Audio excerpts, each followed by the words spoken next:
it was a marketing mystique that hemp had that drew people in. And so instead of getting frustrated and saying, what, you don't understand, I would use it as an opportunity to bring people in and really educate them.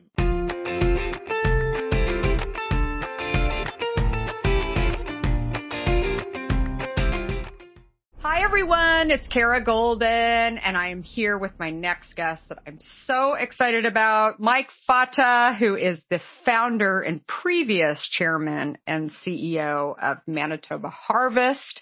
We're going to talk about what Mike is doing. I actually just joined him on a Clubhouse event that he is leading. We'll talk about that and how he's really leading and helping so many entrepreneurs and aspiring entrepreneurs as well. Super fun. But Mike is the founder, as I mentioned, of an incredible brand, Manitoba Harvest, which is the global manufacturer of high quality hemp food products. And he started the company after being sick and tired of being sick and tired due to an unhealthy diet.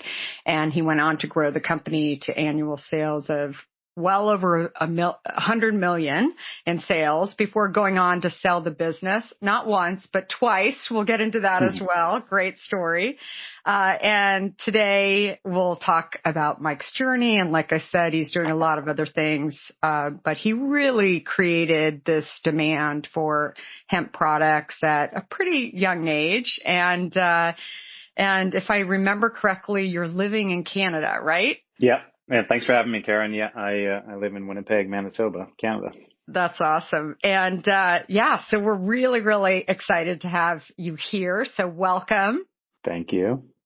So how did this all get started? Let's talk about Mike Jr., little Mike, and what was Mike going to do with his life?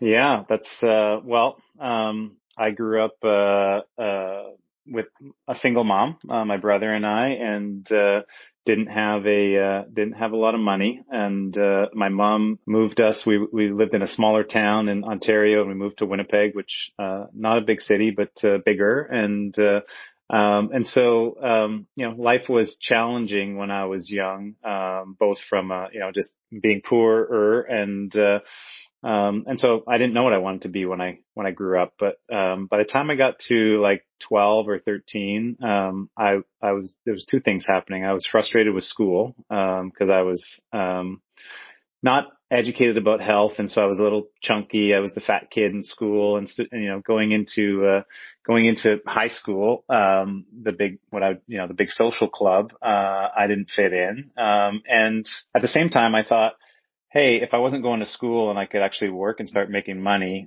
maybe I could get myself out of the situation of, being able to buy things that I wanted, like clothes and stuff. So didn't know what I wanted to be, but definitely know I didn't want to be in school. And so that was the first maybe part of my journey was asking my mom, telling my mom, hey, I don't want to be in school. And she supported me by saying, hey, you could drop out of school if you start working. And I did that. And I call it my adult journey, started from there at about 13 or 14. And so you drop out of school, and what were you doing at that point? Working construction. So, pick and shovel or hammer and nails. I was a carpenter's apprentice, at first, and, learned the hard way about, making good money. Cause I think minimum wage at that time was like $4.50 an hour. And I was working for $10 or $12 an hour working construction. So the money was good. And so I started to almost instantly have more money than I ever had up until that point. But I didn't see the bigger picture from there. But it was various construction jobs and carpentry, and then led into asphalt and concrete and kind of more heavy construction. So I read that you started Manitoba Harvest because you were tired of being sick and tired, and you mentioned a little bit about being, that unhealthy kid. What was it? Like, what was that moment when you finally, first of all, how did you finally kind of come to terms with the fact that you don't want to be this way anymore? And then how did you find hemp?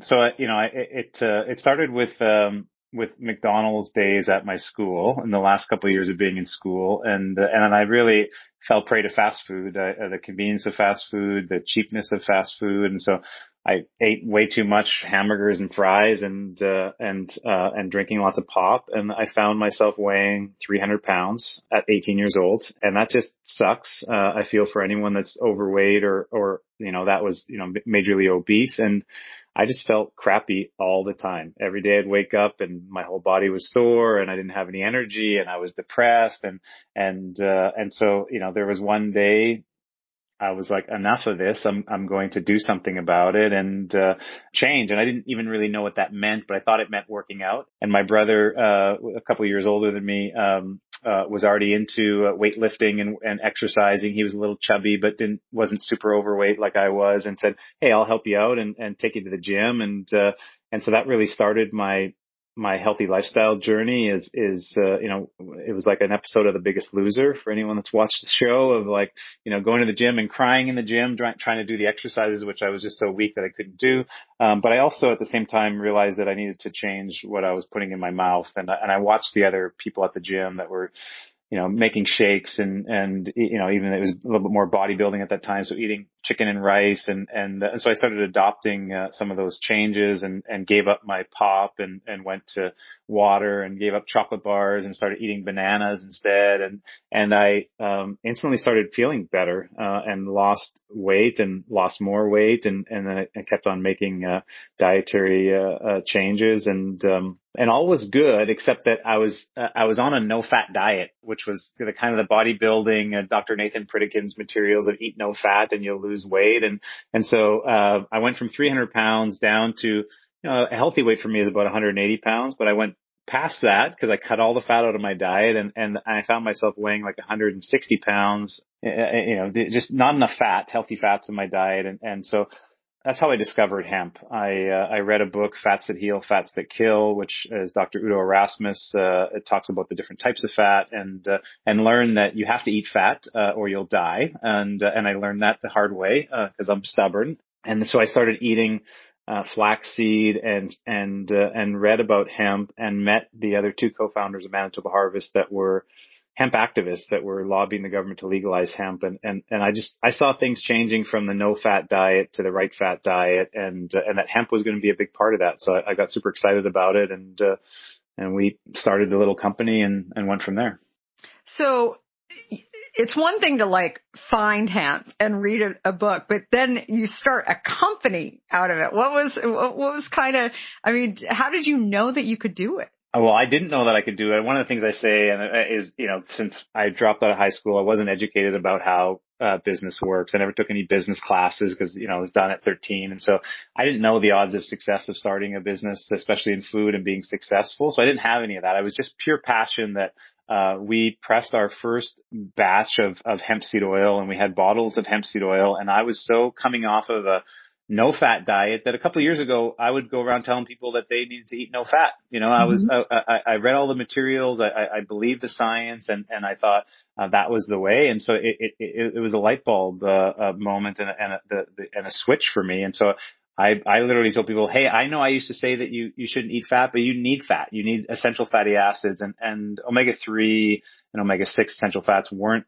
the mainstream household products that they are nowadays. And so a lot of people were still confused. There was as many people out there that, like me, thought, no, I thought fat was bad. We weren't supposed to eat fat. And so it wasn't really about a big business idea that I thought was going to be this massive company. I was passionate about fats. I was passionate about hemp and I wanted to share that with people. And it was literally one consumer at a time. And for the first couple of years anyway.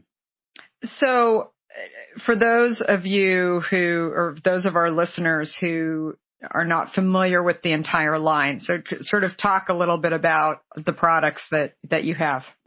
Well, the flagship product for Manitoba Harvest is Hemp Hearts. So Hemp Hearts has the widest use, widest distribution. So if people are familiar with hemp, then it's probably Hemp Hearts, but which is the hemp heart is the soft inner kernel of the hemp seed or the heart of the hemp seed. The hemp seed has a hard outer shell, and so when you remove the shell, it's kind of like a hulled sunflower seed, but a little bit even softer and creamier in texture. that is the far majority of Manitoba Harvest sales, and it's because it has a nice nutty flavor. It tastes similar to a sunflower seed. Really easy to use it. Most people would sprinkle it, the hemp hearts on their salad, on cereal, mix it in with yogurt. You could put it into smoothies, and it's very rich in protein and essential fatty acids because you're basically getting the whole seed without the shell on it. But the company has innovated and made a number of other products, a range of hemp protein powders, using hemp hearts in more ready to eat products like bars and granola cereals. But if I was to encourage anyone that hasn't tried hemp foods yet, it would be get a bag of hemp hearts, sprinkle it on some of your favorite things, and I think you'll fall in love with it. So I can only imagine. I talk frequently about when I launched my product Hint, the unsweetened flavored water, that I would go into buyers and they'd say, "Oh, this tastes great. What's it sweetened with?" And I'm like, "Are you listening? It's an unsweetened flavored water."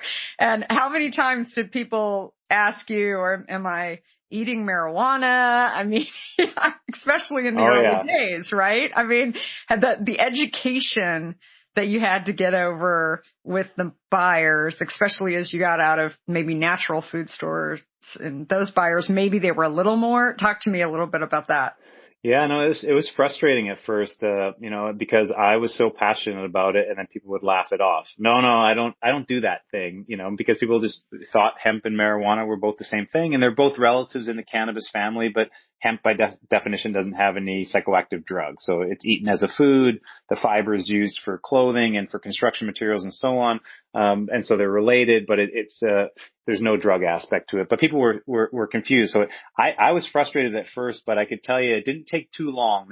Maybe after the first couple of years that I saw that it was a marketing mystique that hemp had that drew people in. And so instead of getting frustrated and saying, "What, you don't understand," I would use it as an opportunity to bring people in and really educate them. And that really worked for the business, and including up to the time where we would change it around. People would say, "Hey, is that marijuana? Can I get high on it?" Knowing that people by that point knew they were just trying to play and have fun. We'd say things like, "No, but meet me out in the parking lot in the back, and I'll really set you up," or something like that, and just making friends with it and being friendly. But in the early years, just from the misinformation campaigns about hemp in the past, it was really challenging, and it was a lot of information and knowledge sharing to break through that. So, and then to actually ship the product, right? At least into the U.S., wasn't that challenging? Yeah, we had challenges there.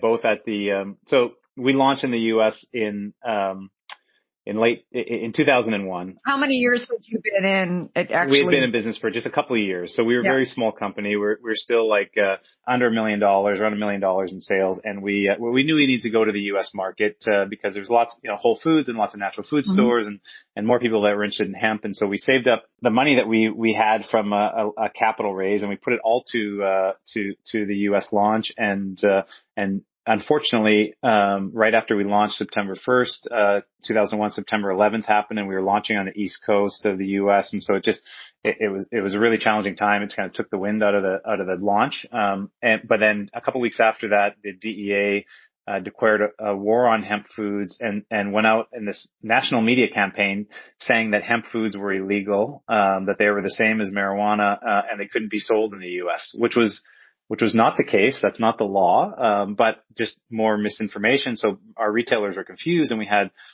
distributors like United Natural Foods and some of our main health food stores that said, "No, I can't sell this product. I'm going to get arrested." And so that took, a couple of years in itself that we got together with the Hemp Industries Association, a group of small hemp food companies that were all trying to launch then, and took the DEA to court and ultimately defeated the DEA in court, which is a nice part of our company history and a nice part of the industry kind of journey. But there were so many times that our products got held up at the border, or that we had retailers that would return the product.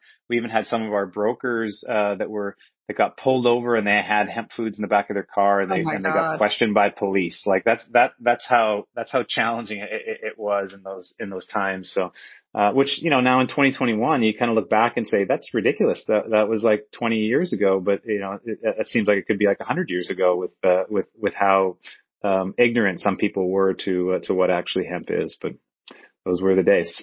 Crazy. So you started the company, and I'll back up, you at age 21. So, I mean, that is absolutely nuts. And, as you mentioned, you had gotten out of high school and then just kind of learned. And what do you think was kind of did you feel like you had mentors along the way, or what do you think was sort of your superpower there? How did you do it? Yeah. Well, I think my ultimate superpower is I'm a sponge. I soak up a lot of what's around me, and I have nowadays I have the ability to change. I think going through so much of the life changes of the weight loss and becoming going from like a 300-pound person, obese, overweight, to more athletic in shape. I can change, and so as I was in business and I would meet people that I would be friends with, and they would teach me something about the natural products industry or about entrepreneurialism or any aspect of our business, I was pretty quick to adopt whatever I learned and bring it back into to the benefit of the business. So I have had a tremendous amount of friends and mentors in the industry over the years that helped guide me and guide the business. And it was just all analog because we didn't have social media and Clubhouse and these kind of ways of sharing. And so I would get sometimes once a month or it'd be around trade shows that I'd get to meet up with some of my industry mentors and pick their brain or have their support. But yeah, I couldn't have done it without a lot of people around me. I say it takes a village to raise a family, but it takes a nation to raise an entrepreneur. Yeah, absolutely. Well, and I think that it's also your ability to network and just, I mean, there were probably some people who had said, I'm not dealing with, this guy's going to waste my time. He's, dealing with some marijuana company and, right? Like you're going to always have those doubters or people that don't want to spend the time, haters along the way, but you just have to just keep going, right? And keep asking and find those people that will help you think through the issues. And, the other thing that you said that was really, really interesting, I believe that oftentimes when we have challenges along the way, those are the times when we come together, right? And in this case, I mean, you talked about getting together with other people in the hemp industry. And while people may feel like, well, that's competition, I mean, that actually brought strength to the category, right? You guys became a muscle that was able to go in and say, no, this is, not the right way to think about it. Yeah, and I've always thought about it as coopetition instead of competition because it was that. It was other, all hemp food companies that were trying to launch at that time were all challenged, and if we could get together, and there's some aspects that make that challenging, but generally, working together for the benefit of the industry is and was beneficial. And I'd say the same thing nowadays to some of the entrepreneurs that I mentor is from a category management standpoint, they're your competitors, but if you could convince someone, that there's 2 or 3 or 4 brands of unsweetened flavored water that need to be on the shelf instead of just your own brand, that's to the benefit of all. And so there are ways to work together instead of fighting it out and do that cooperatively. I love it. I totally agree. So you sell the company first time. Talk to me about that. How did that come about? Yeah, we had venture capital partners that invested in the company in 2010, and they were very clear that they had about a 7-year life in the business because they had to wind up their fund. And so in 2015, we felt like it was time. The business was growing just super rapidly. We needed more capital to continue the growth, and we felt that it was time to bring the business to market and give our venture capital sponsors some liquidity. And so we ran a full auction process. It took about a year. I talked to over 100 companies that were interested in the business, and we kept paring that down in the funnel until we had one business that really I felt believed in and did believe in Manitoba Harvest mission, and it was private equity and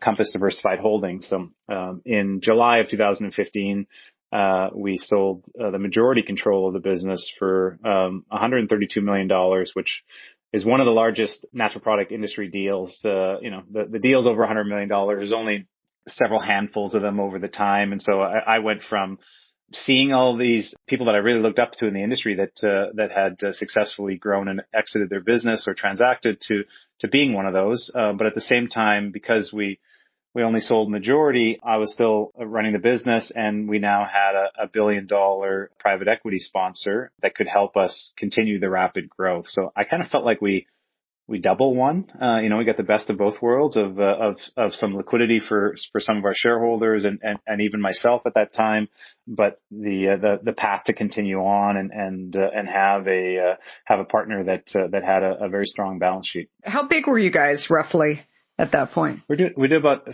$50 million in annual revenue that year. That's incredible.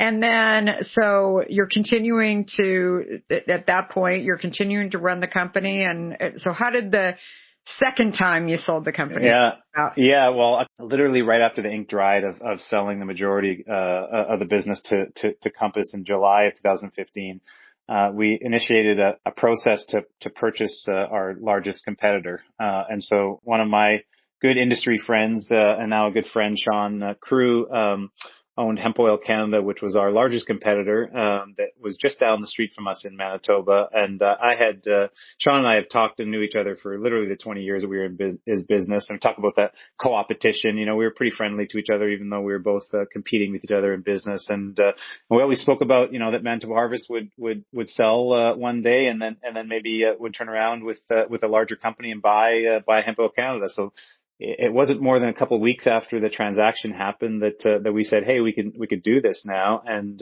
so we started a process. And in December of 2015, we bought Hemp Oil Canada for a $42 million transaction. So, which then we were already the largest hemp food company in the world, but we became a much, much larger combined hemp food company. And so 2015 was a very busy year, a very exciting year. I've learned more in business that year than I probably had the 15 years before that.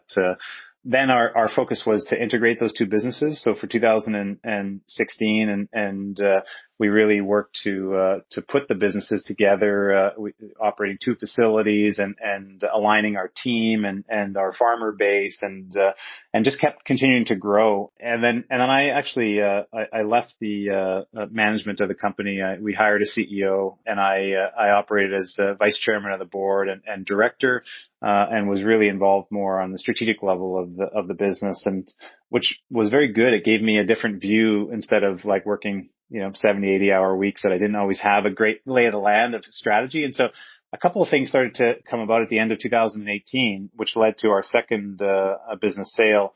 Canada legalized recreational marijuana federally. And so across Canada, recreational marijuana was legal, which really overnight or within a year created some very large businesses that the large cannabis companies that were before selling medicinal marijuana, now they could sell recreational marijuana.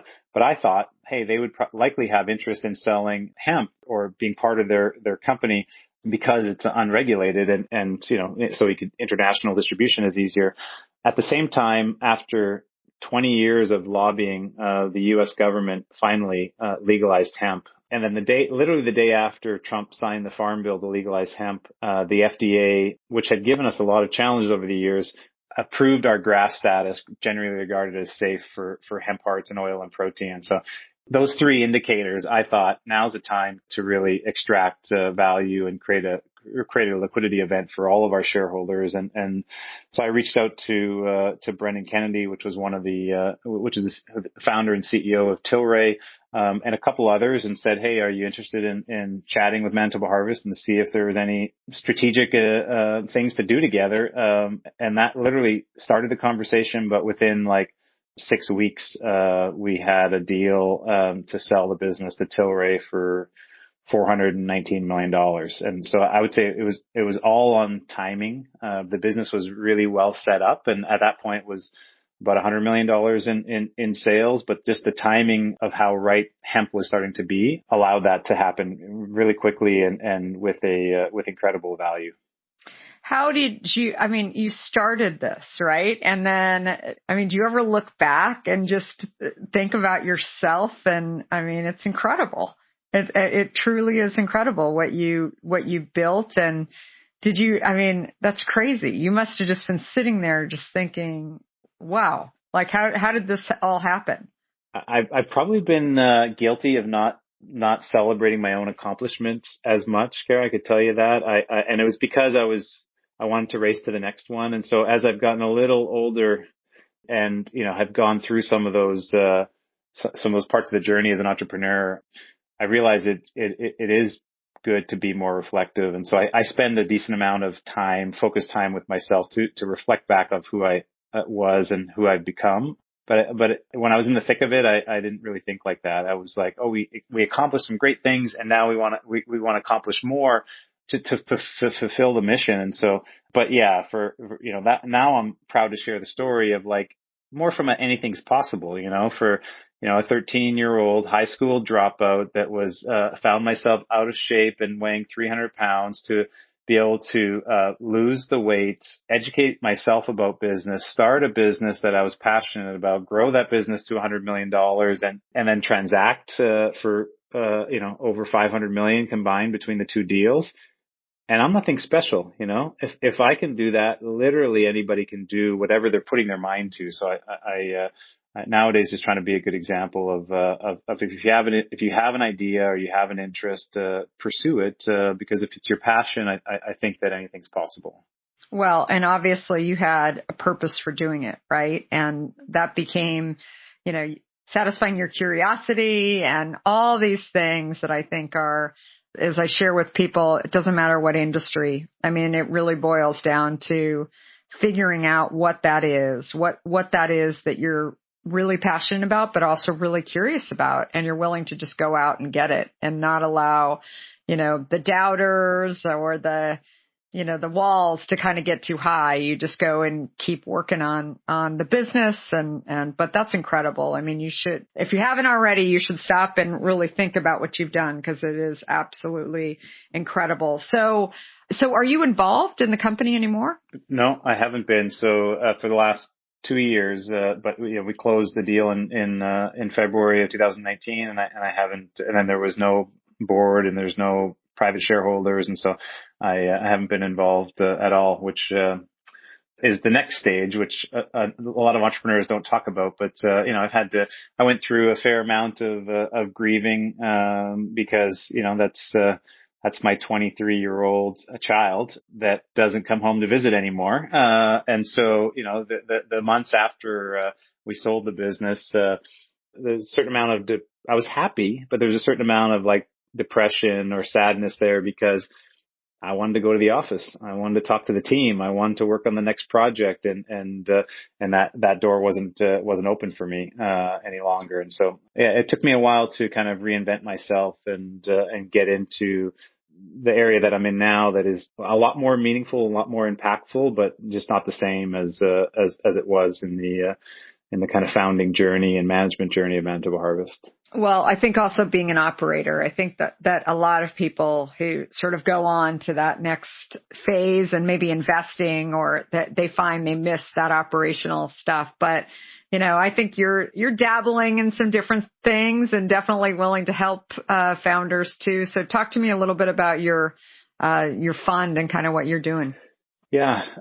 Well, I've always liked to help and give back. I just only had a certain amount of time, but I after retiring and coming out of retirement, I was like, well, what do I want to be now when I grow up? And really, at the end of the day, I want to help others. It makes me feel really good when I'm helping other people. And so I realized for these other mission-led founders in the natural products industry, I can be a large help to them, whether it's helpful with money and investment, or it's time and mentorship, or being involved with their business from a governance or a board standpoint. And so I've been having a lot of fun with that, with no real agenda, just meeting people that are doing great things, creating products foods that I like to have in my house and enjoy, and think that the world's going to want more of them. So over the last 3 years, I've been involved in a handful of companies that I've invested in and operated in at their board level, and actually helped to steward the company, and have made several handfuls of investments in other businesses where I'm just contributing as an investor and maybe as a mentor. And probably the far majority of my time nowadays is really just giving back in pure mentorship, chatting with either entrepreneurs one-on-one, or in incubator accelerator group sessions, or been using the tool of Clubhouse to be able to help more people at once. And so a big part of my day is actually spent just in pure mentorship and giving back. I love it. Well, this has been super educational, really, really terrific. Mike, thank you so much. And I know that everybody really appreciates you coming on, and really excited to see what comes next for you. If you liked this episode, everyone, please give it 5 stars on iTunes, Spotify, or your favorite streaming platform. And also please subscribe to the podcast. The podcast, again, is called The Kara Goldin Show, and we release episodes every Monday and Wednesday. So be sure to follow me on all social channels at Kara Goldin. That's with an I, so that you can hear a lot more. And finally, if you haven't had a chance to pick up a copy of my book, it would be awesome for you to do that. It's called Undaunted: Overcoming Doubts and Doubters, and it's on Amazon, or your favorite bookstore has it as well. So be sure to pick up that. And of course, a case of Hint, too.